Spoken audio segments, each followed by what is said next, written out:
The mop bucket wheels squeaked against the marble floor as Roy Bennett pushed it down the darkened hallway. Most people avoided the east wing of the Imperial Palace. The dragon nobles called it the Wing of Shame, where failures were stored and forgotten.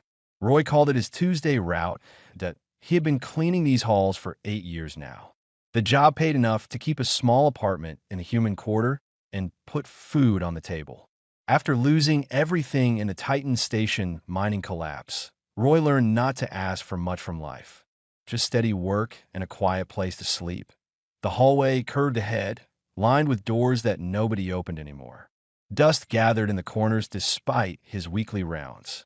The crystal lamps that made the rest of the palace shine like captured starlight were dark here. Roy used his flashlight, sweeping the beam across the floor to check for debris.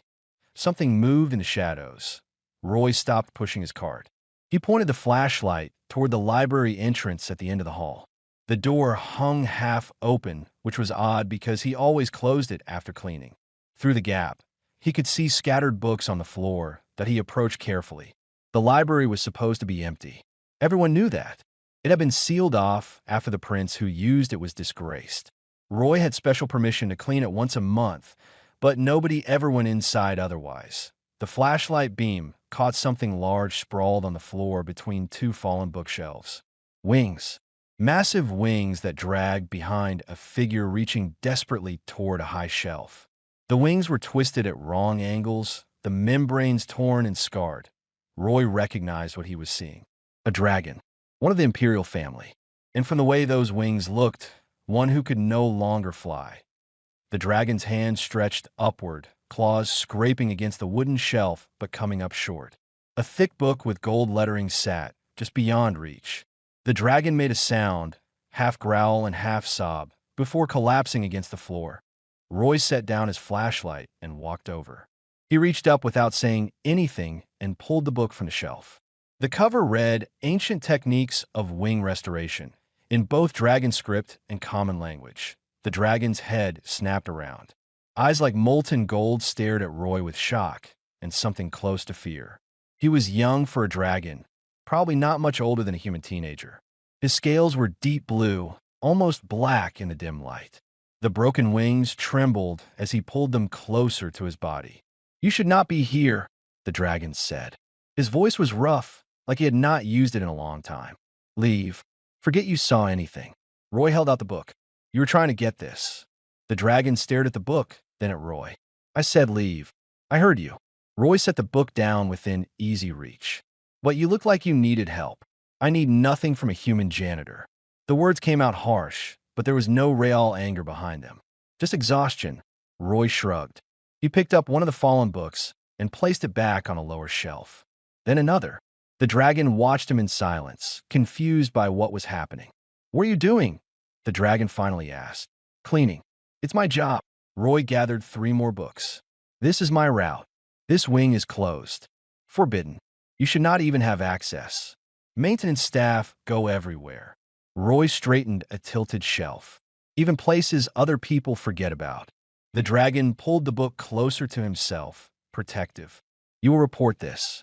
Tell the court that the failure prince still lives in the Forgotten Wing. They will find it amusing." Roy stopped and looked at him directly. "Why would I do that?" "Because that is what people do. They see weakness and they tell others. They laugh. They point." The dragon's claws dug into the book's cover. "That is how courts work. How empires work. Maybe in palaces." Roy picked up his flashlight. "In the mining colonies where I'm from, people who fell down got helped back up. That's how we survived." The dragon said nothing. He seemed to be waiting for the trick, the cruel joke that would come next. Roy returned to his cleaning cart and pulled out a small package wrapped in cloth. He walked back and set it beside the dragon. "That's antibacterial gel and clean bandages. Your wings have open tears. Infection will make things worse." "Why?" The dragon's voice cracked slightly. "Why do you care what happens to me?" Roy thought about his daughter. About how the mining company abandoned the workers after the accident. About how everyone looked away when people needed help because it was easier than getting involved. He thought about all of that and felt tired. "Because somebody should," Roy said simply. He picked up his mop and bucket. I clean this section every Tuesday. If you need anything, I'll be around. He left the library, pulling the door halfway, closed behind him. The dragon sat in the darkness, holding a book about healing wings and a package of medical supplies, trying to understand what just happened in a tower high above the Forgotten Wing. Emperor Sethian watched a video feed from the library's hidden security crystal. He had been monitoring his seventh son for months, watching Aldrich slowly give up on life. The Emperor's face revealed nothing as he watched the human janitor leave. Interesting, Sethian said to the empty room that he rewound the feed and watched it again. The human had not hesitated, had not asked permission or looked for reward. He simply helped because someone needed it. Such behavior made no sense according to dragon philosophy. Strength came from dominance. Loyalty came from power. Kindness without benefit was illogical. The Emperor watched the recording a third time. The human's name appeared on the personnel file. Roy Bennett, Maintenance Division, 8 years of service, no disciplinary issues. A completely unremarkable record. Yet he had just done something remarkable without even realizing it. Sethian made a note in his personal log. He would watch this human more closely. Perhaps there was something to learn here. Perhaps the old ways were not the only ways that in the library below. Aldrich opened the book with shaking hands and began to read. For the first time in 6 months, something other than despair filled his chest. It was small and fragile, barely there at all, but it felt like hope. Emperor Sethian had ruled for 300 years. In all that time, he had learned to recognize patterns. Power sought power. Weakness attracted predators. Loyalty followed strength. These were the fundamental laws that held empires together. The human janitor broke every single one of them.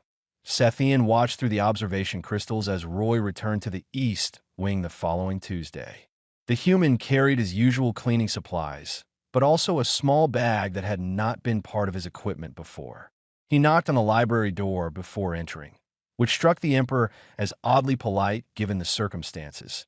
Inside the library, Aldrich had moved to a corner where he had built a nest of sorts from torn cushions and old curtains. The book on wing restoration lay open beside him, pages marked with strips of cloth. He looked up when Roy entered, surprise crossing his face. "You came back," Aldrich said. "Told you I would." Roy set down his cleaning supplies and opened the extra bag. Brought some things that might help. He pulled out elastic bands, lightweight wooden dowels, and what looked like climbing rope. Aldrich stared at the collection with confusion. "What is this supposed to be?" "Physical therapy equipment. Modified for your size." Roy held up one of the elastic bands. "In the mines, when someone got injured, we couldn't always afford fancy medical gear. We improvised, built things that helped people recover. My wings are shattered. No amount of elastic will fix them." Aldrich's voice carried bitterness earned through months of pain. "Maybe not, but staying still definitely won't fix them." Roy approached carefully, keeping his movements slow. "That book you were reading mentioned exercises. Small movements to prevent the muscles from dying completely. These can help with that." Aldrich looked at the equipment, then at Roy. "Why are you doing this?" "Already told you. Because somebody should." "That is not an answer. That is an excuse." The dragon's tail lashed in frustration. "Humans always want something. Payment. Status. Favor. What do you want from me?" Roy sat down on an old bench, which creaked under his weight. He was quiet for a long moment, thinking about how to explain something he had never fully put into words. "I had a daughter once," Roy said finally. "Sarah. She worked in the mines with me on Titan Station. Good kid. Smart. Careful. Did everything right." Aldrich went still, listening. "There was an accident. Structural collapse. The company knew about the weak support beams for months, but never fixed them. Figured it was cheaper to pay death benefits than upgrade the equipment." Roy's hands clenched. "Sarah got trapped. She was alive when I found her. Alive but pinned under 3 tons of rock." "I'm sorry," Aldrich said quietly. "I tried to get help. Called for the emergency teams. They said it would take 6 hours to dig her out properly. She didn't have 6 hours." Roy looked at the floor. "So I tried to move the rocks myself. Bare hands." Other miners joined in. "We worked until our hands bled. It wasn't enough. She died while we were still digging." The library fell silent except for the distant sounds of the palace beyond the walls. After that, the company offered me a settlement. Told me to move on, find new work. They made it clear that no one would hire a troublemaker who spoke up about the accident. So I took their money and came here. Started over. Roy met Aldrich's eyes. But I made myself a promise. If I ever saw someone who needed help again, someone everyone else had given up on, I wouldn't walk away. Not again. Aldrich's wings shifted slightly. I'm not your daughter. No, you're not. But you're someone who needs help. And I can give it. That's enough. The dragon studied Roy for a long time. Something in his expression softened. Your daughter would be proud of you. Maybe. Or maybe she'd think I'm a fool for getting involved in dragon politics. Roy stood and picked up the elastic bands. Either way, I'm here. Question is, do you want to try? Aldrich looked at his broken wings, then at the simple equipment Roy brought. The rational part of his mind said this was pointless. Dragon wings required advanced healing technology and months of treatment in proper medical facilities. Elastic bands and rope were children's toys compared to that. But another part of him, the part that had been slowly dying in this forgotten library, whispered that maybe trying was better than giving up. Show me what to do, Aldrich said. Roy smiled. It was the first real smile Aldrich had seen in half a year. They started with basic movements. Roy tied the elastic bands to support Aldrich's wings in neutral positions, taking pressure off the damaged joints. Then slow stretches, barely perceptible movements that made the dragon grimace with pain. Not too much, Roy said. Little bit each day. Your body will tell you when to stop. My body is telling me to stop now. Aldrich growled through gritted teeth. That's pain talking. Different from damage. You learn to tell the difference. Roy adjusted one of the bands. In the mines, we had to know our limits. Push too hard, you hurt yourself worse. Don't push at all, you waste away. Finding the middle ground is the trick. They worked for an hour. When they finished, Aldrich was exhausted but somehow felt better than he had in months. The exercises hurt, but they hurt in a way that felt productive rather than destructive. Roy packed up his equipment but left the bands and dowels behind. Practice these twice a day, not more. Your muscles need time to recover between sessions. You will return? Aldrich asked. Every Tuesday. Maybe more often if I can arrange it. Roy picked up his mop bucket. In the meantime, there's someone I want you to meet. Another human who works in the palace. Her name is Diana. She's a cook in the kitchens. I think she can help with your nutrition. You're recruiting others into this. Aldrich's eyes widened. That is dangerous. The court will notice. My brother will notice. Let them notice. Roy headed for the door. You're not doing anything wrong. Neither am I. We're just two people having conversations and doing exercises. Nothing illegal about that. After Roy left, Aldrich sat alone with the therapy equipment. He looked at his wings and felt something he thought had died with his ability to fly. Determination. Maybe this human was crazy. Maybe this would all end in failure and more pain. But maybe, just maybe it wouldn't. High in his tower, Emperor Sethian made another note in his log. The human had shared a personal tragedy to build connection with Aldrich. This was emotional manipulation, a tactic the Emperor understood. But the way Roy spoke suggested he genuinely believed what he said. There was no calculation behind his words, no hidden agenda. Sethian pulled up Roy's personnel file again, expanded the search, found records from Titan Station. The mining accident was real. The daughter was real. Everything Roy had said checked out. The Emperor sat back in his chair, troubled by thoughts that had not occurred to him in decades. What if strength was not always about power? What if loyalty could exist without dominance? What if the old ways were incomplete? He watched Aldrich attempt the exercises on his own, struggling but persisting. His seventh son, whom he had abandoned to preserve tradition, whom he had watched suffer in silence, because that was what honor demanded. Sethian closed the observation feed and stared at his own reflection in the dark crystal. 300 years of rule, and a simple janitor was teaching him things he should have known all along. Diana Cole had worked in the palace kitchens for 12 years. She knew which nobles liked their meat rare, which ones avoided spices, and which ones would send back a dish just to feel powerful. Dragons were particular about their food, and a good cook learned to read moods as well as recipes When Roy Bennett approached her with a strange request, she knew immediately that something unusual was happening. High-protein meals. Diana wiped flour from her hands. How high are we talking? Enough to help rebuild muscle tissue. Someone who's been inactive for a long time and needs to recover strength. Roy kept his voice low. The kitchens were always busy, always full of ears. Can you do that? Diana studied him. Roy was one of the quiet ones, the workers who did their jobs and went home without drama. She had never known him to ask for special favors. Does someone have a name? She asked. Better if you don't know yet. Roy glanced around the kitchen. Can you help or not? Diana thought about it. Special meal requests could get complicated. If this involved noble family politics, it could be dangerous. But Roy's expression was serious in a way that made her curious. I could prepare something. When do you need it? Every Tuesday to start.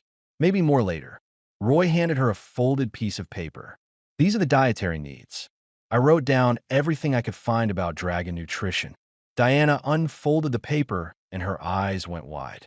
Dragon nutrition, not human. This was about one of the Imperial family. She looked at Roy with new understanding. You're helping one of them, she said quietly. I'm helping someone who needs it. That's all you need to know for now. Roy met her eyes. Are you in or out? Diana folded the paper and tucked it into her apron pocket. I'm in, but you're going to tell me the full story eventually. Deal. Over the following weeks, Diana prepared special meals that Roy smuggled out of the kitchen in sealed containers. She didn't ask questions, just made sure the food was nutritious and carefully portioned. Other kitchen workers noticed, but said nothing. Diana had a reputation as someone you didn't cross. Meanwhile, in the forgotten library, Aldrich's condition slowly improved. The exercises Roy designed were crude compared to proper medical treatment, but they worked. Aldrich's wings grew stronger. The pain became more manageable. Small movements that had been impossible a month ago now came easier. Roy brought new equipment each week. He consulted with Aldrich about what hurt and what helped, adjusting the exercises based on feedback. It was trial and error, but progress was progress. One Tuesday, Roy arrived to find someone else in the library. An elderly dragon with silver scales and tired eyes sat across from Aldrich, examining his wings with professional interest. This is Master Fong, Aldrich said quickly, seeing Roy's concerned expression. He's a physician. Was a physician. He worked in the palace medical wing until he questioned some traditional treatments. Now he works in the lower levels. Master Fong looked at Roy with curiosity. You are the human janitor, the one who brought these. He gestured at the therapy equipment scattered around the room. Ingenious. Primitive, but ingenious. You understand leverage and gradual resistance. Where did you learn this? Mining colonies. We had to improvise a lot. Roy set down the meal container he brought. Is there a problem? Problem? No. I am impressed. Master Fong turned back to Aldrich's wings. The approach is unorthodox, but effective. However, I believe we could do better. I have access to certain texts, certain techniques that were banned by the Imperial Medical Council. Banned what? Aldrich asked. Because they were considered too dangerous, too unpredictable. Master Fong pulled out a small book from his robes. This technique could fully heal your wings, restore them to their original strength, perhaps even make them stronger. But the process is excruciating and carries significant risk. If your body rejects the treatment, it could kill you. The library went silent. Aldrich stared at the book like it might explode. How significant is the risk? Roy asked. 20% mortality rate based on historical records. The treatment takes 7 days. Each day brings worse pain than the last. Most subjects give up and beg for it to stop. Master Fong looked at Aldrich seriously.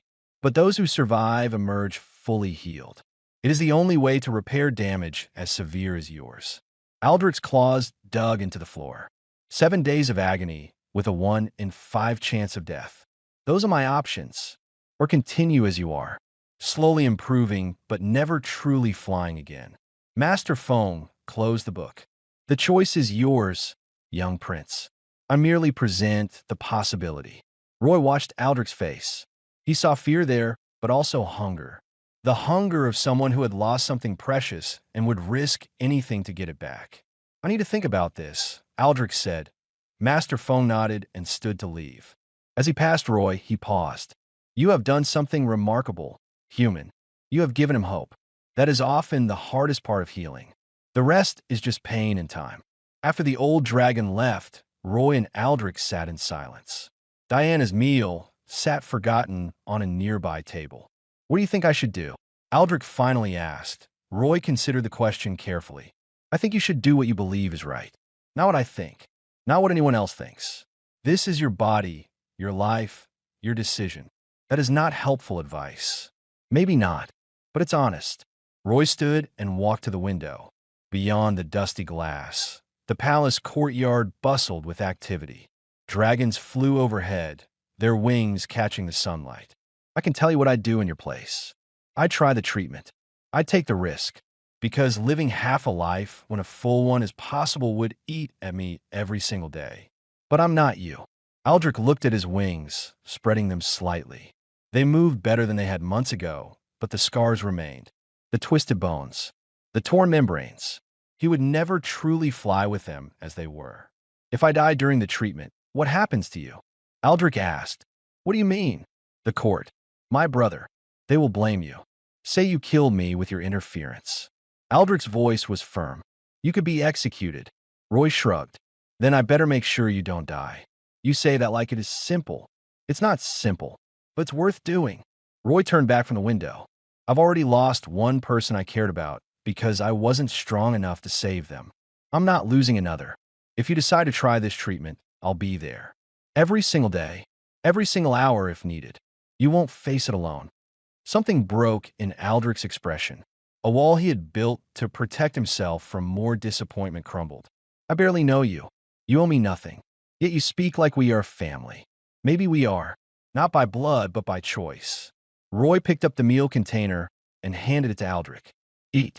You'll need your strength whether you choose the treatment or not. Aldrich took the container with shaking hands. I want to try it. The treatment. I want my wings back. I want to fly again. Then we'll make it happen. Roy said it with such certainty that Aldrich almost believed it was possible. In his observation tower, Emperor Sethian watched the conversation through the crystal feed. He heard every word, saw the bond forming between his son and this human janitor. Part of him wanted to intervene, to stop this before it went too far. The treatment Master Fong mentioned was forbidden for good reason. Many had died attempting it. But another part of him, a part he thought had died long ago, wanted to see what would happen. Wanted to see if this human's stubborn faith could overcome centuries of dragon tradition that said some things were impossible. Sethian made a decision. He would not interfere. Not yet. But he would watch closely. And if his son died because of this human's influence, there would be consequences. If his son lived and flew again, there would be different consequences. Either way, the empire was about to change. The emperor just wasn't sure if that change would save them or destroy them. The treatment began on a Tuesday morning. Master Fong arrived with leather bags full of herbs, crystals, and instruments that looked more like torture devices than medical equipment. Diana came too, insisting that if they were going through with this insanity, someone with actual medical training should be present. I was a field medic before I became a cook, she explained while setting up her supplies. Figured those skills might come in handy again. Roy had taken a week of vacation time he had been saving. He told his supervisor he had family business. It wasn't entirely a lie. Aldrich had become family in a way that mattered more than blood. This will hurt, Master Fong said as he prepared the first injection. Not immediately, but within the hour. By tonight, you will beg us to stop. By day 3, you will curse us. By day 5, you may lose consciousness entirely. If you survive to day 7, the treatment will be complete. Aldrich lay on a makeshift bed they had constructed from cushions and blankets. His wings were spread out, pinned in position by a frame Roy had built from metal pipes. It looked barbaric, but Master Fong insisted the wings needed to be immobilized during the process. I understand, Aldrich said. His voice was steady, but his claws dug into the cushions beneath him. Master Foam administered the first injection directly into the base of Aldrich's left wing. The prince hissed in pain, but held still. Then the right wing received the same treatment. Clear liquid from the syringe disappeared into dragon flesh. What is that stuff? Roy asked. A catalyst derived from regenerative plants that grow only in the deep mountains. It forces the body's healing systems into overdrive. Bones that would take months to heal will regenerate in days. But the process is violent. Every nerve ending will scream. Master Foam put away the syringe. Now we wait. The first hour was quiet. Aldrich seemed fine, almost disappointed that nothing was happening. Roy and Diana took turns keeping watch while Master Foam meditated in a corner, conserving his energy for the long week ahead. Then Aldrich's breathing changed. Became faster, shallower. Sweat beaded on his scales. It's starting, Master Foam said without opening his eyes. That'd be why the second hour. Aldrich was shaking. He bit down on a leather strap Diana provided, trying not to scream. His wings trembled in their restraints as bones began to shift beneath the skin. Roy moved to sit beside him. I'm here, not going anywhere. Aldrich's eyes locked onto Roy's face like it was the only anchor in a sea of pain. He couldn't speak around the leather strap, but his expression said everything. The first night was worse than anything Roy had witnessed in the mines. Aldrich's screams echoed through the forgotten wing despite their attempts to muffle the sound. His body convulsed as bones broke and reformed. Diana administered pain medication when she could, but Master Foam warned against too much. The body needed to feel the process to guide the healing correctly. Roy stayed awake through all. When Aldrich's claws tore into the cushions, Roy held his hand, letting the dragon grip tight enough to draw blood from his palm. When the screaming stopped and Aldrich whimpered like a wounded child, Roy spoke quietly about meaningless things. Stories from the mines. Jokes that weren't funny. Anything to prove someone was still there. Diana and Master Foam rotated shifts, but Roy refused to leave. He sat beside Aldrich hour after hour, day after day. He barely ate, barely slept, just maintained his presence like a promise made solid. On the third day, other humans from the palace began arriving. Word had spread through the worker community about what Roy was attempting. A maintenance worker named Carl brought blankets. A laundry worker named Beth brought clean sheets. A gardener named Simon brought fresh water from a private well. We heard you could use help, Carl said simply. They established a rotation. Humans who had never met Aldrich took shifts sitting with him, providing support while Roy caught brief moments of sleep.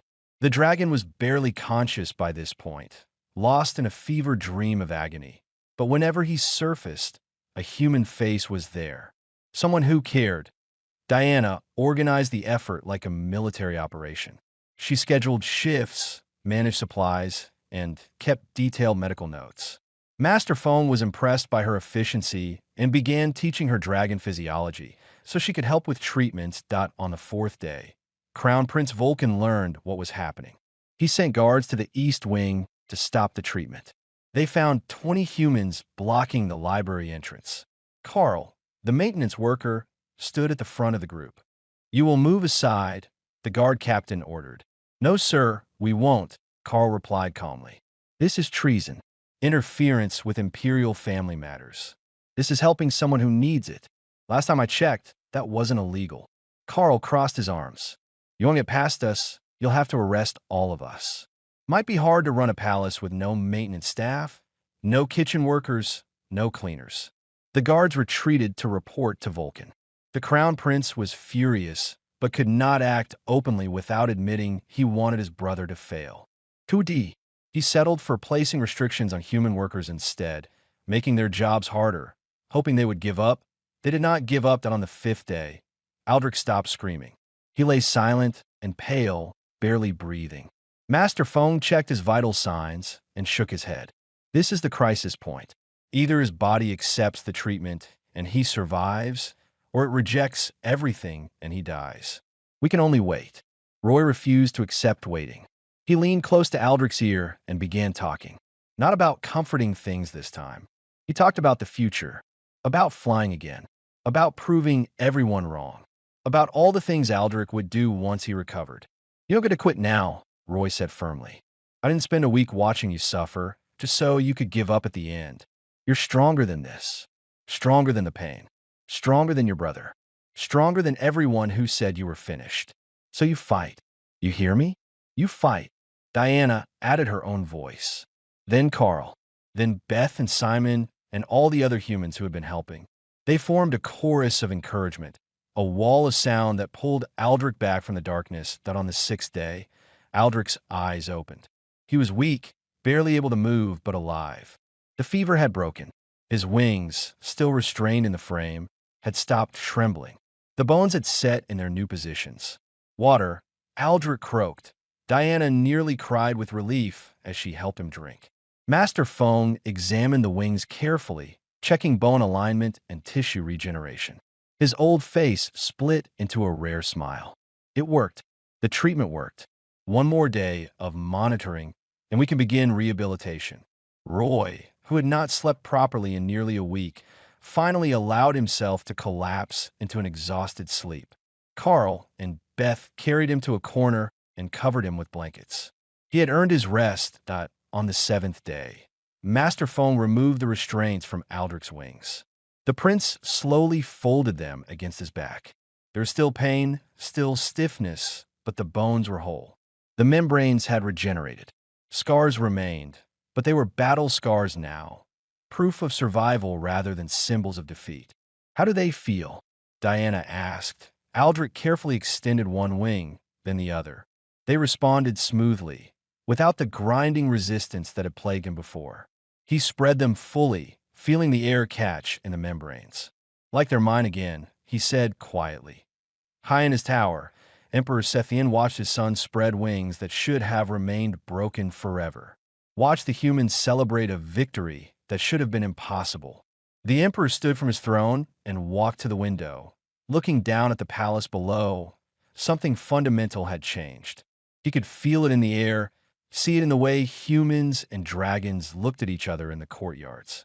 The rigid hierarchy that had governed his empire for centuries was beginning to crack.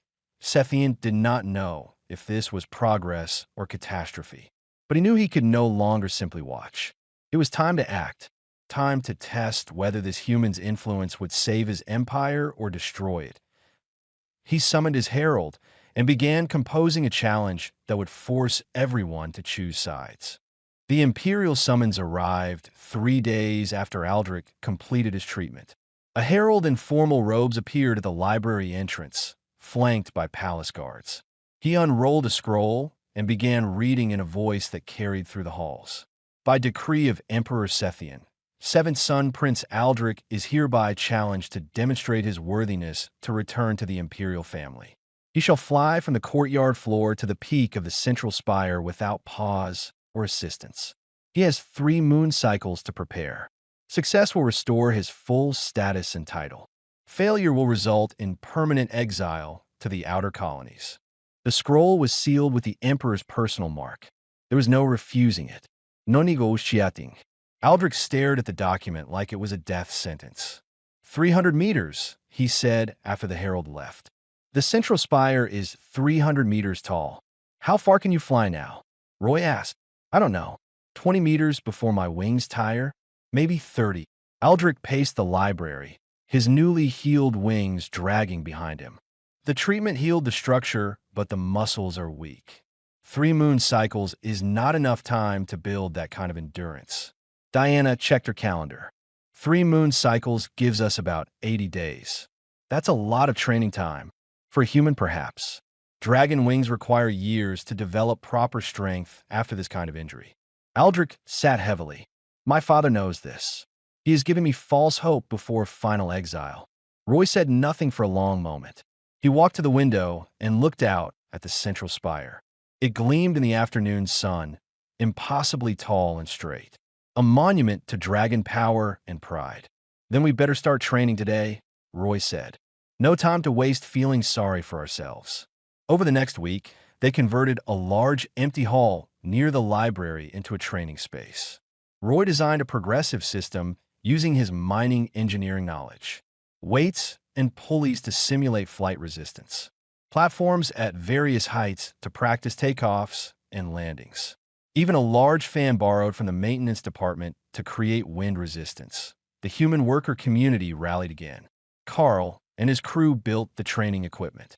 Beth organized scheduling so Aldrich could train during hours when nobles were unlikely to wander near.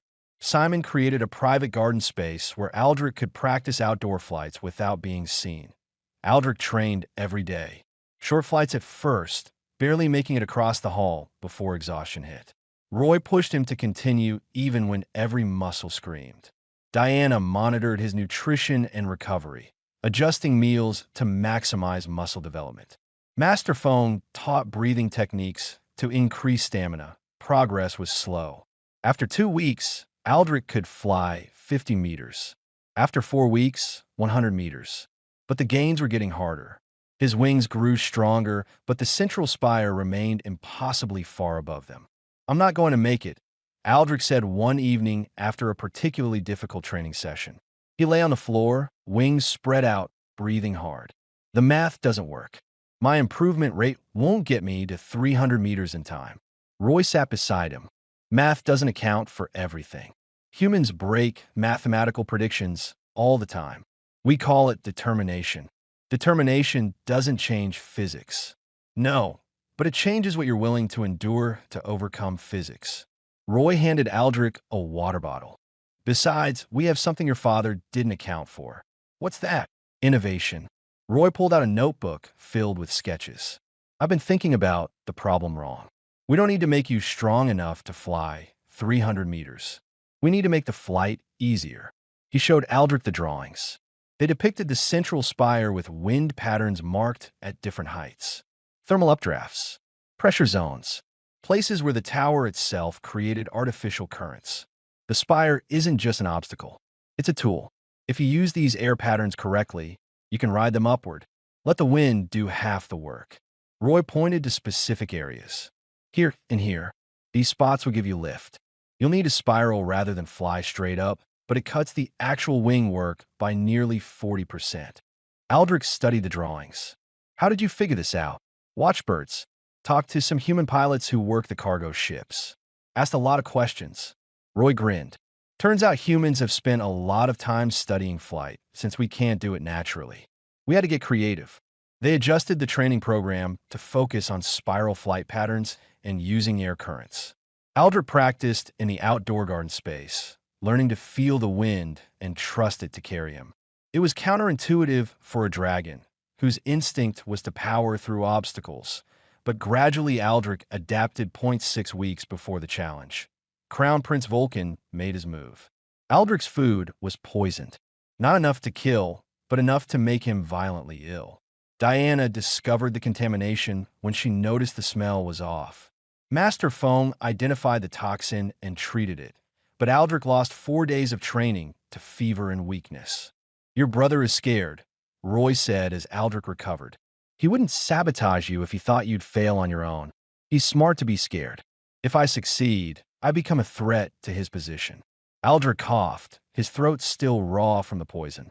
"This won't be his last attempt." Roy stood and walked to the door. "Then we make sure you succeed anyway." Despite him, despite the poison, despite everything, the human workers increased security around Aldrich. They set up rotating watches, checked all food before it reached him, and created redundant supply chains. Carl personally inspected the training equipment each morning for sabotage. The human community had invested too much to let Vulcan's scheme succeed. With 2 weeks remaining before the challenge, Aldrich managed to fly to 150 meters following the spiral pattern Roy designed. Halfway to the goal. Close enough to imagine success, but far enough to doubt it. "We're running out of time," Aldrich said. "Then we train harder." Roy set up a new exercise. Midnight sessions. 3 hours before dawn. "Your wings are freshest then. We'll add an extra training block." "That's not sustainable. I'll burn out." "Maybe. Or maybe you'll surprise yourself." Roy met his eyes. "Trust me. Trust the work we've done. Trust that sometimes impossible just means nobody's tried hard enough yet." The final 2 weeks were brutal. Aldrich trained until he collapsed, recovered, and trained again. His wings grew stronger through sheer repetition and stubborn refusal to quit. Diana's meals became more sophisticated, targeting specific muscle groups. Master Fong used ancient techniques to speed recovery between sessions. The human workers began their own ritual. Every morning before training, they would gather in the garden and sing the old mining work song, the same one Roy sang to his daughter in the mines. The rhythm helped Aldrich pace his wing beats, gave him something to focus on besides the pain that on the night before the challenge, Aldrich couldn't sleep. He paced the library while Roy sat quietly nearby. "What if I fail?" Aldrich asked. "What happens to everyone who helped me?" "To you. We deal with it." Roy didn't sugarcoat the answer. "But you're not going to fail. You can't know that." "No, I can't. But I believe it anyway." Roy stood and faced Aldrich. "You've already done the impossible. You healed wings that should have stayed broken. You survived a treatment that kills most people who attempt it. You learned to fly again when everyone said it was over. One more impossible thing won't be any different." Aldrich wanted to believe him, wanted to have that same unshakable faith.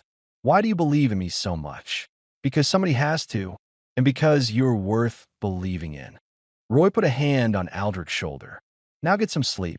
Tomorrow you're going to fly higher than you've ever flown before. I want to see the look on your father's face when you do it." In his tower, Emperor Sethian prepared for the challenge.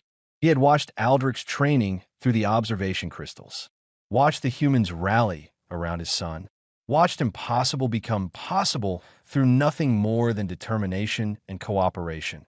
Tomorrow would decide many things. Whether his son could truly fly again, whether the old ways still serve the Empire, whether a simple janitor's faith could reshape centuries of tradition. Sethian looked at his reflection in the polished throne and wondered which outcome he truly wanted. Dawn broke over the imperial palace with unusual silence. Every courtier, every servant, every noble who could arrange attendance gathered in the central courtyard. Word of the challenge had spread beyond the palace walls. Humans from the capital city lined the outer gates, hoping for a glimpse of what would happen. The central spire rose before them, 300 meters of carved stone and crystal that had stood for 1,000 years. It represented everything the Dragon Empire valued: height, power, permanence. At its peak, a golden platform gleamed in the early morning light. Aldrich stood at the base, his wings folded against his back. He wore simple clothes, nothing ceremonial. Roy stood beside him, along with Diana, Master Fong, Carl, Beth, Simon, and dozens of other humans who had helped during the long months of recovery and training. Emperor Scythian descended from his tower for the first time in a decade. His massive form settled onto a raised platform where he could observe clearly. The entire court held its breath. The Emperor attending personally meant this challenge carried more weight than anyone had realized. Crown Prince Vulcan stood among the nobles, his expression carefully neutral, but his claws tapped against the stone railing in a nervous rhythm. The herald stepped forward and read the terms of the challenge again. His voice echoed across the courtyard. When he finished, he gestured to Aldrich. "The challenge may begin whenever the prince is ready." Aldrich looked at Roy. The human nodded once, a simple gesture of confidence. Aldrich took a deep breath and spread his wings. They unfurled smoothly, fully healed, stronger than they had been before the injury. Sunlight caught the membranes, making them glowed. A murmur ran through the crowd. Many had never seen Aldrich's wings healed. They had believed the rumors that he would remain broken forever. Aldrich crouched and launched himself upward. His wings beat powerfully, carrying him 20 meters up in the first surge. The crowd gasped. He had already proven he could fly, which was more than most had expected. But 20 meters was not 300 that Aldrich shifted into the spiral pattern Roy had designed. Instead of fighting straight up against gravity, he circled the spire, using the wind currents created by the tower's shape. At 50 meters, he caught the first thermal updraft. It lifted him faster with less effort. The humans in the courtyard began to chant. The mining works song, its rhythm steady and strong. The sound carried upward, giving Aldrich something to pace his wing beats against it. At T100 meters, his muscles began to burn. The poison for Vulcan's attempt had weakened him more than he wanted to admit. His wings trembled slightly, but he pushed through it, trusting the training. Trusting Roy's calculations about the wind patterns that a T 150 meters, doubt crept in. His vision blurred from the exertion. The platform at the top seemed impossibly far away. Every wing beat required conscious effort now. His body screamed at him to stop, to descend, to accept that this was as high as he could go. Then he heard Roy's voice cutting through the chanting. Not shouting advice or encouragement. Just 3 words. You're not done. Something in those words steadied Aldrich. Roy had watched him suffer through 7 days of agony, had sat beside him when everyone else walked away, had built equipment with his own hands, designed training programs, calculated wind patterns, and refused to accept failure at every single step. Roy believed that had to count for something. Aldrich caught another thermal at 170 meters. This one was stronger, created by the spire's peak deflecting wind downward. He rode it upward in a tight spiral, saving his strength for the final push. At 200 meters, he could see the details of the golden platform. At 250, he could count the support pillars. The crowd below had gone completely silent. Even the human chanting had stopped. Everyone watched as the disgraced prince climbed higher than anyone thought possible. At 270 meters, Aldrich's left wing cramped. Pain shot through the muscle, threatening to fold the wing entirely. For a terrible moment, he faltered, dropping several meters before he recovered. The crowd gasped. Roy started the mining chant again, louder this time. The other humans joined in immediately. The sound rolled across the courtyard and up the spire like a wave of sound. Aldrich synchronized his wing beats to the rhythm. The cramp eased slightly. Not gone, but manageable. He pushed upward. 280 meters. 290. The platform was right there. Just 10 more meters. His wings were done. Completely exhausted. He had nothing left to give. But quitting now, this close, would mean everything had been for nothing. All the pain, all the work, all the people who believed in him would be proven wrong. Aldrich thought about his father watching from below, about Vulcan hoping for failure, about Master Phone risking his reputation, about Diana smuggling food and Carl building equipment, and all the humans who treated him like he was worth saving. He thought about Roy sitting beside him through the darkest nights, holding his hand while bones broke and reformed, refusing to abandon him even when it would have been easier. Aldrich beat his wings one more time. Then again. Then one final, desperate surge that sent pain through every muscle and nerve. His claws touched the golden platform. He collapsed onto it, wings spread out, breathing in ragged gasps. But he was there, at the top. He had done it. The courtyard erupted. Omans charat wildly. Even some dragons couldn't help but show approval, their roars mixing with the human celebration.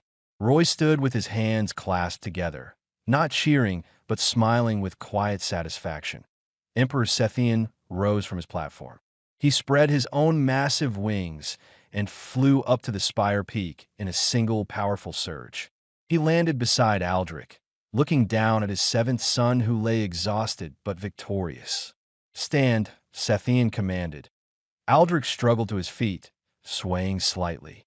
His wings trembled from exhaustion, but he held them open, refusing to show more weakness than necessary. Sethian studied him for a long moment.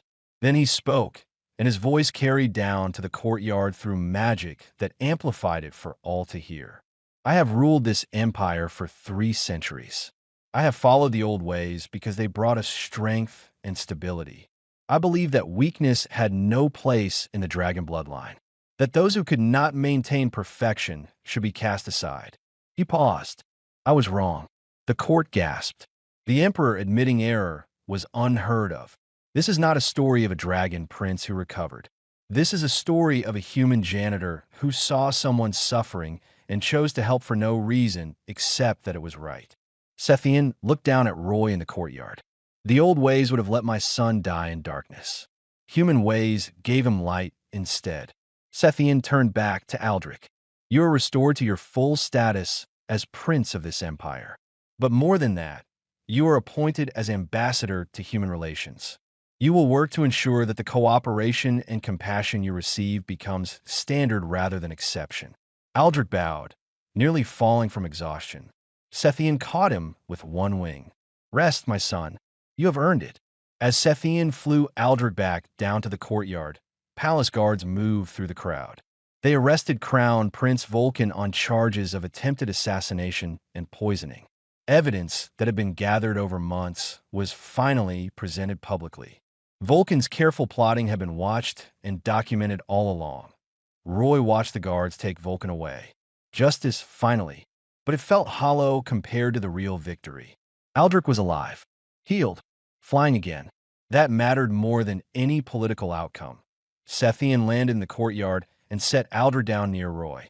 The Emperor looked at the human janitor directly for the first time. You refused a noble title when I offered it before. You refused lands and wealth. Yet you accomplished something I could not. You saved my son. Sethian's voice was quieter now, meant only for those nearby. What do you want as reward? Roy thought about it. Better conditions for human workers throughout the palace. Fair wages. Representation in palace decisions that affect them. A voice that actually gets heard. Done.